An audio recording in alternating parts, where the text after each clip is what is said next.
Id-Dipartiment tax-Xogħlijiet Pubbliċi għaddej b'indaġni ta' kemm id-Deputat Nazzjonalista Tony Bezzina ma daħalx għax-xogħol dan intqal mill-Prim Ministru Robert Abela waqt li kien qed iwieġeb il-mistoqsijiet tal-ġurnalisti. Dr. Abela qal kif dan l-aħħar id-Deputat Tony Bezzina staqsih mistoqsija parlamentari. Saqsini PQ, il-Perit Tony Bezzina, dwar kemm hemm ħaddiema tal-Gvern mill-2013 il-qudiem li huma fil-politika illi talab it-timesheets tagħhom. Ġibtu b'mod li għatlu t-timesheet tiegħu żgur ma stajtx insiba għaliex qatt ma jidħol għax-xogħol.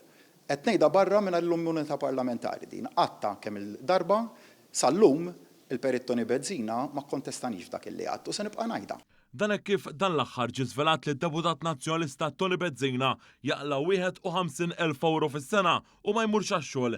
Ġie rapportat li huwa rarament imur għax-xogħol u meta jmur jagħmel dan biex jimla il-fuel għall-karozza tiegħu biex juża għal skop privat. Waqt li qal li dan l-aġir huwa inaċċettabbli, Dr. Abela qal li huwa għandu il-provi fid-deħ li Bezzina ilu żmien ma jmur għax-xogħol.